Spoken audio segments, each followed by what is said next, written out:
दोस्तों नमस्कार।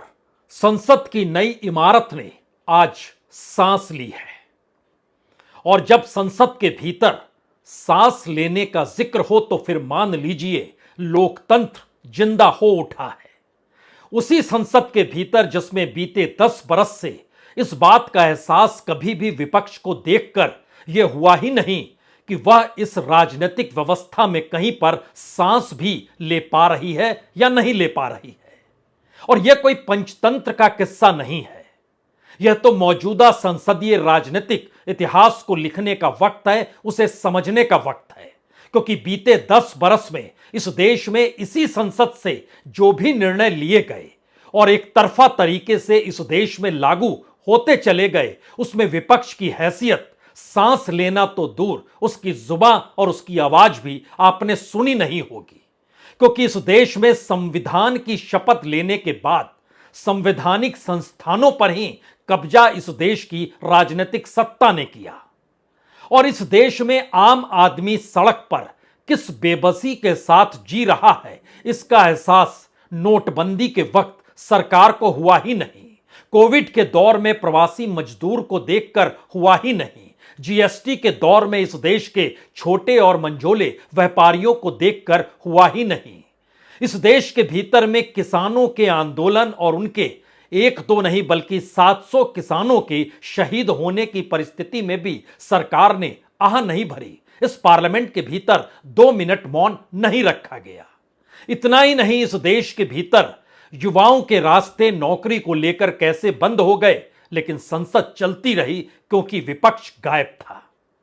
इस दौर में सेना में शामिल होने वाले अग्निवीरों की परिस्थितियां जो नाजुक होती चली गई, संसद खामोश रही और होते होते बात तो इस देश में नीट की परीक्षा तक आ गई। उस वक्त भी संसद ने सिर्फ अपने गवर्नेंस की ताकत दिखाई और इस बात का एहसास कराया हम कार्रवाई कर रहे हैं, लेकिन संसद सांस ले तो कैसे ले। इसीलिए हमने कहा यह पंचतंत्र की कहानी नहीं है। आज राहुल गांधी 10 बरस के कच्चे चिट्ठे को लेकर 90 मिनट में जब समेटने निकले तो उन्हें भी शायद इस बात का एहसास नहीं होगा जो वो कह रहे हैं वह इस देश की राजनीतिक परिस्थितियों को पलटने की स्थिति पैदा कर सकता है। क्योंकि भारत के भीतर तमाम मुद्दों के आश्रय बीजेपी ने इस दौर में जिस राष्ट्रवाद और जिस हिंदुत्व को परोसा, उस पर सीधा हमला करने की कोशिश इससे पहले कभी किसी ने की नहीं। राहुल गांधी ने उस नब्ज को पकड़ा और यह पहला मौका आया जब उनके भाषण के बीच में बतौर प्रतिपक्ष का नेता जब कह रहा है तो कोई दूसरा शख्स नहीं, खुद प्रधानमंत्री को खड़े होना पड़ा और प्रधानमंत्री ने कहा और उसमें बिना देर या बिना लाग लपेट के राहुल गांधी ने तुरंत सीधा हमला कर दिया कि वह जिन बातों को कह रहे हैं वह इस देश के हिंदू समाज से नहीं या हिंदुत्व से नहीं, बल्कि उस हिंदुत्व को लेकर वो कह रहे हैं जो बीजेपी ने जिस पर कब्जा कर लिया है। और बीजेपी मानती है कि वो जो कहती है वो पूरा देश उसी हिंदुत्व के रास्ते पर है। आरएसएस जो कहती है, खुद बीजेपी की राजनीति और खुद प्रधानमंत्री जो कहते हैं वो सब कुछ हिंदुत्व वही है। तो आज संसद के भीतर सांस या दिलों की धड़कनों को आज आप सुन लीजिए, क्योंकि जिसने भी इसे नहीं सुना वो शायद समझ ना पाएगा कि एक ऐसी परिस्थिति 10 बरस के बाद आजादी के तौर पर या धड़कनों के धड़कने की आवाज सुनने की परिस्थिति या फिर तेज होती हुई सांसों की आवाज भी इस देश में सुनाई पार्लियामेंट के भीतर से दे रही है। विषय बहुत गंभीर है। पूरे हिंदू समाज को हिंसक कहना ये गंभीर विषय है। बीजेपी को आपको नहीं, नरेंद्र मोदी जी पूरा हिंदू समाज नहीं है, बीजेपी पूरा हिंदू समाज नहीं है, आरएसएस पूरा हिंदू समाज नहीं है।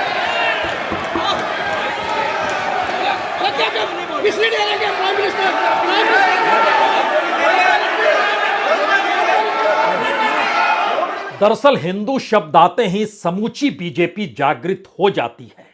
संसद के भीतर लोकसभा में प्रधानमंत्री यूं ही जागृत नहीं हुए, वो जानते हैं कि वो आरएसएस से निकल कर आए हैं, वो प्रचारक रह चुके हैं और आरएसएस के गर्भ से निकली हुई पॉलिटिकल पार्टी के राजनीतिक शुद्धिकरण की स्थिति में हिंदुत्व शब्द समाया हुआ है। इसीलिए राहुल गांधी ने पार्लियामेंट के भीतर जिस आवाज में आज और जिन तस्वीरों के आश्रय इस बात का जिक्र किया कि हिंदू धर्म में तो कहीं भी हिंसा है नहीं और हिंदू धर्म तो कहीं ना कहीं किसी ना किसी रूप में अहिंसा के साथ साथ यह भी सिखलाता है कि डरना नहीं चाहिए। और डरना नहीं चाहिए तो इसका यह मतलब नहीं है कि कोई डराने निकल जाए और उसके बाद कहे कि हम हिंदू हैं। बीजेपी की क्या यह परिस्थिति राजनीतिक तौर पर इस देश में सत्ता को संभालते हुए सामाजिक ध्रुवीकरण की स्थिति को पैदा कर चुकी है और बार बार विपक्ष इसी नाम को लेकर मात खा जाता है। दरअसल शिव के पोस्टर से लेकर अलग अलग धर्मों का जिक्र करते हुए राहुल गांधी ने उसी नब्ज को आज पकड़ लिया और जिन बातों को जिस तर्ज पर वो कह रहे थे उसमें सीधा संदेश यही था कि दरअसल बीजेपी जिस हिंदुत्व का जिक्र करती है या जिस हिंदुत्व को लेकर वो मान लेती है कि उसने समूचे देश और समाज और तमाम समुदाय का ठेका ले लिया है, यह बिल्कुल गलत है और इस अंदाज को हर किसी को समझना होगा। मोदी जी ने अपने भाषण में एक दिन कहा कि हिंदुस्तान ने किसी पर आक्रमण नहीं किया। उसका कारण है क्योंकि यह देश अहिंसा का देश है। यह देश डर का देश नहीं है। तो हमारे सारे के सारे महापुरुषों ने अहिंसा की बात की, डर मिटाने की बात की। डरो मत, डराओ मत। और जो लोग अपने आप को हिंदू कहते हैं वो 24 घंटा हिंसा हिंसा हिंसा, नफरत नफरत नफरत, असत्य सत्य असत्य।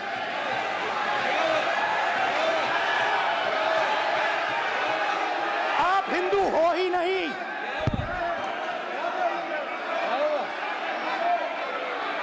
हिंदू धर्म में साफ लिखा है सत्य के साथ खड़ा होना चाहिए, सत्य से पीछे नहीं हटना चाहिए, सत्य से नहीं डरना चाहिए। अहिंसा हमारा प्रतीक है। अभय मुद्रा। तो क्या राहुल गांधी ने बीजेपी या आरएसएस या प्रधानमंत्री मोदी के उस आवरण को ही उतार कर रख दिया जिस आवरण तले जिन राजनीतिक परिस्थितियों का जिक्र कर कर सत्ता में आई बीजेपी और खुद प्रधानमंत्री राजनीतिक तौर पर लगातार जिक्र करते रहे, आज खुले तौर पर चुनौती राहुल गांधी ने लोकसभा के भीतर दे दी क्योंकि वह उन परिस्थितियों को उठा रहे थे कि इस देश के भीतर में कोई भी व्यक्ति अगर सरकार के खिलाफ खड़ा हो जाए या सरकार से सवाल पूछ ले या फिर सरकार की नीतियों को लेकर सवाल खड़ा कर दे तो उसे बख्शा नहीं जाता है और विरोधियों को तो बिल्कुल नहीं बख्शा जाता है। और अपनी बात को कहते कहते राहुल गांधी ने यह भी बताया कि खुद उनके साथ क्या हुआ। 21 मुकदमे दर्ज कर लिए गए, ईडी ने 55 घंटे तक पूछताछ की और उसके बाद उनकी संसद सदस्यता छीनी गई। इसी दौर में उनका सरकारी घर छीन लिया गया और इस देश के भीतर में एक मुख्यमंत्री अभी भी जेल में है, एक मुख्यमंत्री को छोड़ा जरूर गया है और इसके साथ वो तमाम मुद्दे जो नोटबंदी से लेकर नीट तक के बीच में इस देश के भीतर लगातार रेंगते रहे, एक एक करके सबको राहुल गांधी ने संसद के भीतर रखना जब शुरू किया तो निशाने पर कोई दूसरा शख्स नहीं था, निशाने पर देश के प्रधानमंत्री नरेंद्र मोदी थे। और यह भी एक ऐतिहासिक क्षण है कि खुद प्रधानमंत्री विपक्ष के नेता के बोलने पर गुजरात के मुख्यमंत्री रहते वक्त भी कभी बीच में नहीं उठे और बीते 10 बरस में भी आपने देखा होगा वो कभी नहीं जवाब देने के लिए उठे हों। वो मान कर चलते थे कि जब उनकी बारी आएगी तो फिर वह छोड़ेंगे नहीं और इसका जिक्र करने की जरूरत नहीं, हर भाषण में देख लीजिए विपक्ष को उन्होंने बार बार लपेटे में लिया। लेकिन आज परिस्थिति अलग थी और यह परिस्थिति के पीछे दरअसल वही जनादेश है जो 2024 में जनता ने दिया है और शायद इसीलिए उस जनादेश पर खड़े होकर इंडिया गठबंधन एकजुट पार्लियामेंट के भीतर जब नजर आ रहा था और नेता के तौर पर राहुल गांधी जब इस बात का जिक्र कर रहे थे कि जो मेरे साथ हुआ, जो इस देश के लोगों के साथ हुआ, उसके समानांतर जरा समझिए इस देश के भीतर में अग्निवीरों की क्या हालत हो गई। टीका टिप्पणी अग्निवीर को लेकर हुई, लेकिन जरा सोचिए राहुल गांधी बतौर प्रतिपक्ष के नेता के हिस्से से भाषण दे रहे हैं। 2 बार प्रधानमंत्री को खड़े होना पड़ा, 2 बार देश के रक्षा मंत्री राजनाथ सिंह को खड़ा होना पड़ा, 3 बार देश के गृह मंत्री को खड़ा होना पड़ा, 1 बार खुद कृषि मंत्री शिवराज सिंह चौहान भी एमएसपी के सवाल पर खड़े हो गए। कानून की किताब लिए हुए बीजेपी के सांसद सदस्य यादव जी, जो कि खुले तौर पर इस बात को कानूनी तौर पर बताने लगे कि स्पीकर महोदय नियम कायदे तो देखिए, और स्थिति धीरे धीरे इतनी नाजुक होने लगी कि पहली बार सदन के भीतर गृह मंत्री अमित शाह को बकायदा स्पीकर से कहना पड़ा कि देखिए हमको संरक्षण दीजिए, ऐसी परिस्थिति में हम कैसे पार्लियामेंट के भीतर इन बातों को सुन सकते हैं। तो कैसे सदन में चल सकता है मान्यवर? आप एक तरफा नियमों के ऊपर जाकर उनको रियायत दे रहे हो मान्यवर, हमें संरक्षित करिए, ऐसे नहीं चलता। कहते हैं जब इतिहास लिखा जा रहा होता है तो इतिहास लिखने वाले को भी पता नहीं होता कि वह इतिहास बना रहा है। और संसद के भीतर जिन अमित शाह के खड़े होने पर तमाम विपक्ष खामोश हो जाता था, आज उसका जवाब देने में राहुल गांधी ने वक्त नहीं गंवाया। और उसके बाद उन्होंने खुले तौर पर बताया कि इस देश के भीतर में युवाओं के साथ सारे रास्ते तो बंद हुए, छोटे व्यापारी भी तबाह हो गए, नोटबंदी हो या जीएसटी हो। और खुद उन्होंने जिक्र किया कि वह गुजरात जाकर जब वहां के व्यापारियों से मिले, खास तौर पर टेक्सटाइल के व्यापारियों से मिले, तब उन्होंने समझा और जाना किस तरीके से जो कि कॉरपोरेट है, जो सत्ता के साथ खड़ा हुआ है, जो अरबपति है, उनकी मदद के लिए ही इस पूरे रास्ते को कैसे बनाया गया। और बात यही रुकी नहीं, दरअसल उस दौर में खुद अमित शाह टोक रहे थे गुजरात आप जाते नहीं हैं, और राहुल गांधी ने खुले तौर पर उन्हें चिताते हुए कहा जाता भी हूं और अगली बार चुनाव में वहां पर इंडिया आपको हरा भी देगा। गुजरात में मैं गया, टेक्सटाइल ओनर्स के साथ मेरी बात हुई, मैंने उनसे पूछा नोटबंदी क्यों हुई, जीएसटी क्यों हुई, साफ बोला अरबपतियों की मदद करने के लिए जीएसटी और नोटबंदी की गई है।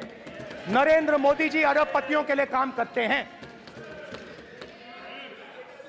सीधी सी बात।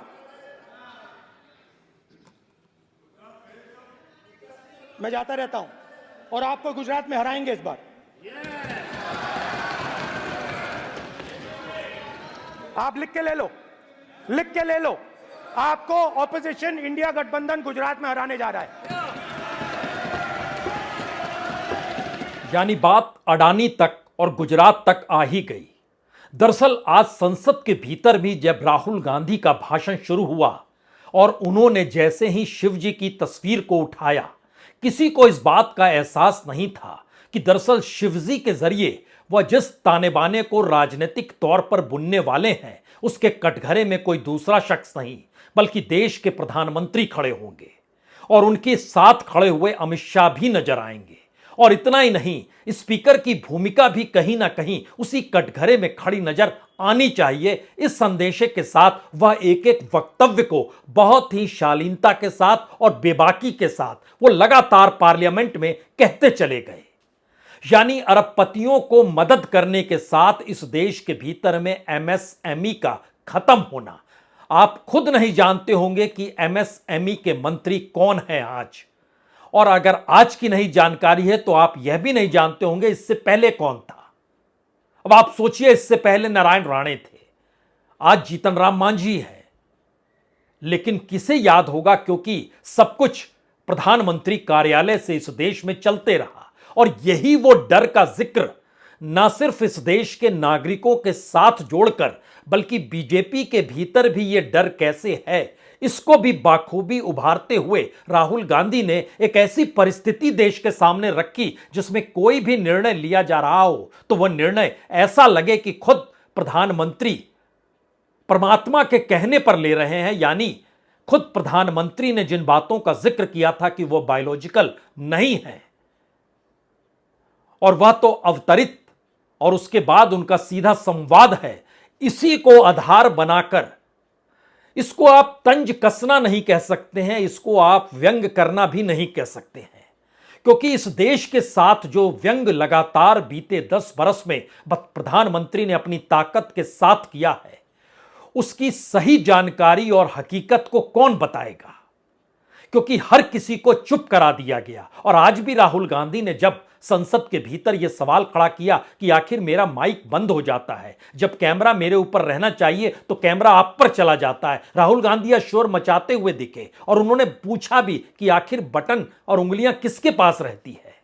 और पता नहीं कि उस दौर में हमें भी 2018 का वो वाकया याद आ गया जब टेलीविजन पर न्यूज चैनल में जब प्रधानमंत्री मोदी ने किसान की आय दुगनी करने को लेकर सवाल उठाया था। उस दिन से लेकर लगातार 10-12 दिनों तक पता नहीं किसके पास वो बटन होता था, तब न्यूज चैनल पर रेंगती हुई हमारी पूरी खबरें ब्लैकआउट हो जाती थी।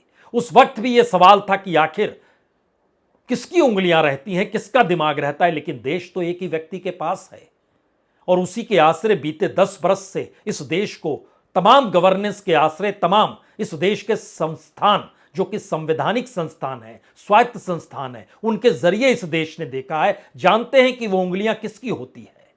और यह सवाल आज पार्लियामेंट के भीतर फिर राहुल गांधी ने उठा ही दिया।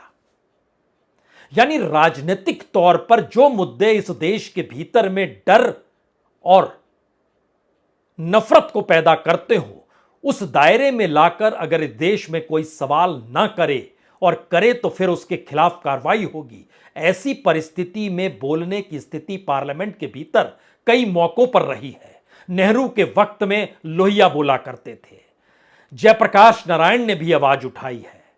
यह स्थिति इंदिरा गांधी के दौर में भी विपक्ष के नेताओं ने बड़ी लंबे तरीके से चीजों को उठाया है। और इन परिस्थितियों के दायरे में कांग्रेस की कभी भी कोई भी सरकार रही हो, विपक्ष ने इसे बाखूबी उठाया है। लेकिन बीते 10 बरस में आप उस संसदीय राजनीतिक परिस्थितियों को भूल जाइए।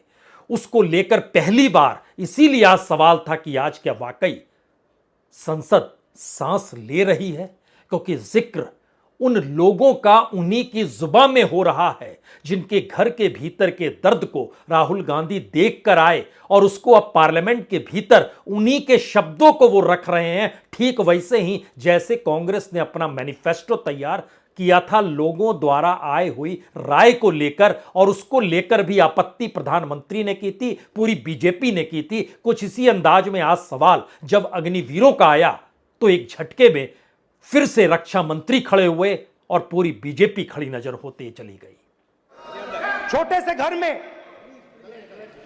से घर में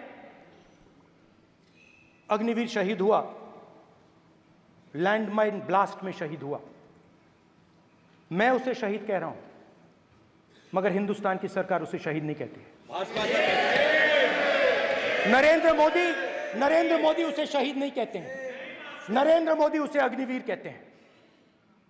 उस घर को पेंशन नहीं मिलेगी, उस घर को कंपनसेशन नहीं मिलेगी, शहीद का दर्जा नहीं मिलेगा। और बेचारे बैठे हुए थे, 3 बहनें थी, एक साथ बैठी हुई थी, रो रही थी। एक जवान और दूसरे जवान के बीच में फूट डालते हो कि एक को पेंशन मिलेगी, एक को शहीद का दर्जा मिलेगा, दूसरे को नहीं मिलेगा, और फिर अपने आप को देशभक्त कहते हो। ये कैसे देशभक्त हैं?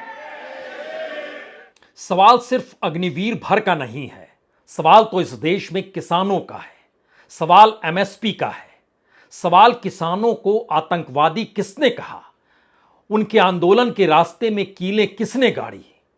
इस देश के भीतर में जितने मुद्दे बीते 10 बरस में उठने चाहिए थे वह उठे क्यों नहीं? तो क्या संसद के भीतर विपक्ष के पास अगर संख्या बल ना हो तो लोकतंत्र तानाशाही में बदली जा सकती है? यह सवाल उठा नहीं, लेकिन यह सवाल कहीं ना कहीं आज राहुल गांधी के भाषण में लगातार रेंगता रहा, क्योंकि जिन मुद्दों को वह जिस तरीके से उठा रहे थे उन मुद्दों के आश्रय बार बार यह सवाल था कि नोटबंदी कोई आज का फैसला तो नहीं है। जीएसटी कोई आज का फैसला तो नहीं है। किसानों को लेकर जो सरकार फैसले ले रही थी वो आज का फैसला तो नहीं है। अडानी के पास कौड़ियों के मोल या कॉरपोरेट के हिस्से में जिस तरीके से इस देश के पीएसयू थमाते चले गए, जो निजीकरण की स्थिति है वो कोई आज की स्थिति तो नहीं है।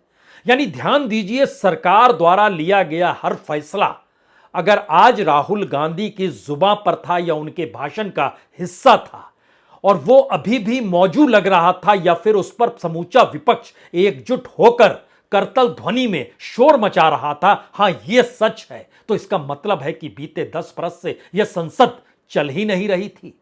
यहां पर संख्या बल विपक्ष की गायब थी, लापता थी, तो मनमर्जी तरीके से इस देश के लोकतंत्र को हांका जा रहा था। यह राजनीतिक तौर पर यह परिस्थिति हो सकती है। हमारी टीम ने जब इस पे काम करना शुरू किया और उसने जो पता लगाया, उसमें सवाल था कि भूमि अधिग्रहण को लेकर इस देश में जितने भी प्रोजेक्ट चल रहे हैं, उन प्रोजेक्ट्स के सिलसिले में यहां के जो किसान हो या एक सामान्य नागरिक हो, उसकी जो जमीन ली गई, वो जो भूमि अधिग्रहण के मार्फत जो मुआवजा मिलना चाहिए उसको दे पाने की स्थिति में सरकार नहीं आई। बहुत दूर जाने की जरूरत नहीं है, दिल्ली से सटा हुआ ग्रेटर नोएडा का इलाका और वहां पर बन रहा हवाई अड्डा जेवर हवाई अड्डा है, वहां के भी लगभग दर्जन भर गांव आज भी आंदोलनरत हैं कि उन्हें पैसा नहीं मिला जो भूमि अधिग्रहण के तहत उन्हें मिलना चाहिए था।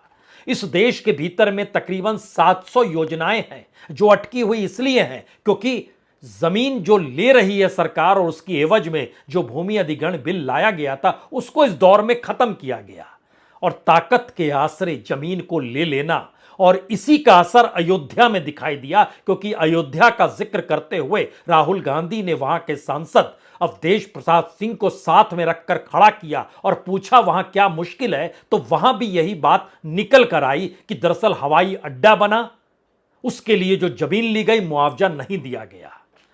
उस मंदिर को बनाने को लेकर जो वहां के छोटी छोटी गलियों में छोटे छोटे मंदिर थे या लोगों के घर थे, सबको ध्वस्त कर दिया गया। यह स्थिति बनारस में भी हुई।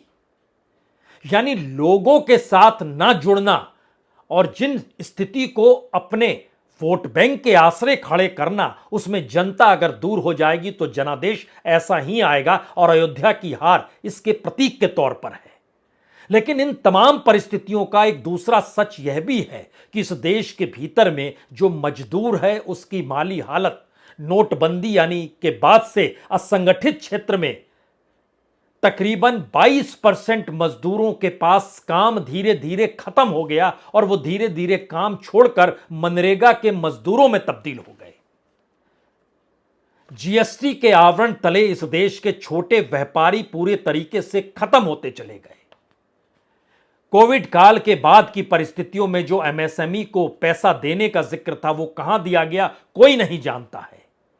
यानी जो जो निर्णय लिए जा रहे थे उन निर्णयों के पीछे कहीं भी कोई सरोकार क्या जनता से नहीं थे और पहली बार पार्लियामेंट के भीतर लगा ऐसे 10 बरस के बाद पार्लियामेंट एक झटके में जागृत हो गई है या वो खुले आसमान तले सांस लेना चाहती है। लेकिन इन सब के बावजूद भी अगर प्रधानमंत्री इन्हीं 10 बरस की सत्ता को लेकर यह कहते रहे कि मेरा परमात्मा से सीधा संवाद है, तो राहुल गांधी ने इस परिस्थिति को भी उभारा और इस देश की त्रासदी को भी बताया। The Prime Minister, of course, who has a direct connection with God, speaks directly to God. Yes, the Paramatma speaks to Modi ji's Atma directly. Unlike with all humans, we are all biological. We are born, we die, but the Prime Minister is a non-biological being. And the Prime Minister says Gandhi is dead. And Gandhi was revived by a movie. I mean, can you understand the ignorance? That Gandhi is dead and a movie revived the father of the nation. हो सकता है यह सुनते वक्त आप भी महसूस कर रहे हो, क्या वाकई बीते 10 बरस में जिन मुद्दों पर जो बहस पार्लियामेंट के भीतर होनी चाहिए थी वह हुई ही नहीं और इस देश का समूचा मीडिया लगातार लगा रहा कि वो सत्ता के लिए ही सारी बातों को कहे, कोई सवाल नहीं पूछे। इस देश के तमाम संस्थानों ने भी सत्ता के कालीन को ओढ़ लिया और उसके साथ चलने लगे। यानी समाज या देश के भीतर उठने वाले सवाल अगर एक झटके में गायब हो जाएं और आपको सिर्फ सत्ता और उसकी आवाज ही सुनाई दे, तो उसके बाद यह कहने की जरूरत होनी नहीं चाहिए कि दरअसल लोकतंत्र है कहां पर। एक ही नजरिया पूरे देश में अगर 10 बरस से चलता रहा हो, पहली बार पार्लियामेंट के भीतर इस बात का जिक्र हो रहा हो कि जिन मुद्दों पर आप निर्णय ले रहे थे, उन मुद्दों के आश्रय आपने जो निर्णय लिए उसका प्रभाव क्या है। मणिपुर प्रधानमंत्री गए नहीं और प्रधानमंत्री ने जाने की सोची भी नहीं। जब कर्नाटक का चुनाव हो रहा था तब मणिपुर में हिंसा की आग लगी थी और वहां पर जिस तनाव की परिस्थिति जो हिंसा में तब्दील हो गई, उसके बाद से एक बरस बीत गया, दूसरा बरस बीत गया, लेकिन प्रधानमंत्री मणिपुर नहीं गए। प्रधानमंत्री देश के हैं, हर प्रांत के हैं। वो प्रधान सेवक खुद को कहने से कतराते नहीं हैं। और इन परिस्थिति में अगर ताना बाना बुना जा रहा था, और क्या वाकई इसीलिए हर किसी को निशाने पर यह सरकार ले रही थी, डरा रही थी, और आज राहुल गांधी इसीलिए कह रहे थे डरो मत। Not only the opposition, but anybody who resisted the idea of concentration of power, of concentration of wealth, of aggression on the poor, of aggression on Dalits, minorities, tribals, was crushed, violently crushed. People were put in jail, people were threatened, and I myself was attacked. मुद्दा यह नहीं है कि राहुल गांधी ने आज parliament में 90 minute के भाषण में बीते 10 बरस का कच्चा चिट्ठा उभार कर रख दिया। मुद्दा यह भी नहीं है कि जो निर्णय लिए गए वो एक तानाशाही तरीके से लिए जा रहे थे। मुद्दा तो इस दौर में सबसे बड़ा यही है, क्या पार्लियामेंट के भीतर सत्ता अपने हिसाब से निर्णय लेते हुए जब जनता को प्रभावित करने की स्थिति में आए, तो इस देश के भीतर में वो तमाम संस्थान, वो तमाम नौकरशाही, वो तमाम मीडिया घराने, वो तमाम कॉरपोरेट सत्ता के हो जाएं और उनके भीतर भी ये डर समा दिया जाए कि अगर आप हमारे साथ खड़े नहीं होंगे तो आपकी हालत भी उन्हीं जैसे कर दी जाएगी जिन हालतों को लेकर आप रिपोर्टिंग करना चाहते हैं, आप कार्रवाई करना चाहते हैं और आप अपने तरीके से बतलाना चाहते हैं डेवलपमेंट क्या होगा, यह तो हम ही तय करेंगे। लेकिन उससे बड़ा सवाल यह है कि पहली बार संसद के भीतर राहुल गांधी का भाषण उस नैतिक बल की निशानी है जिसके आए बगैर कोई नेता अपनी ताकत के साथ इन बातों को कहे और इस बात का एहसास कराए कि दरअसल इस देश में संसदीय कार्यप्रणाली को भी पंचतंत्र के किस्से की तर्ज पर तब्दील तो नहीं किया जा रहा, और उसे तब्दील ना होने देने की स्थिति की लड़ाई और उसकी बिगुल की शुरुआत आज पार्लियामेंट के भीतर से राहुल गांधी ने यह कहकर कर दी है कि बात यहीं रुकेगी नहीं। और अभी प्रतिपक्ष के नेता के तौर पर यह तो शुरुआत है, और यह अंदेशा शायद सरकार की सांसों की धड़कनों को सब कुछ बढ़ा दे, क्योंकि उसे पता है प्रतिपक्ष का यह नेता अब अगली बार इलेक्शन कमिश्नर की नियुक्ति के वक्त भी मौजूद होगा। इस देश में लोकपाल कौन बने उसमें भी इसकी मौजूदगी होगी। इस देश में सीबीआई डायरेक्टर कौन बने उसमें भी इसकी नियुक्ति होगी। इसकी नियुक्ति इस देश के भीतर में सीवीसी, सीआईसी, सीएजी तमाम नियुक्तियों में होगी। यानी सरकार प्रतिपक्ष के नेता के तौर पर एक ऐसे शख्स के सामने आकर खड़ी है जो शख्स अपनी बात नहीं कहता है, जो इस देश के भीतर जो एहसास हैं, उनके भीतर जो शब्द हैं, उसी को हूबहू संसद के भीतर लाकर रखने की ताकत रखता है। और यह नैतिक बल जिस नेता में होता है वह आज आपने देख लिया, और अब समझ लीजिए इस देश की राजनीति की दिशा क्या होने वाली है। बहुत बहुत शुक्रिया, बहुत बहुत शुक्रिया।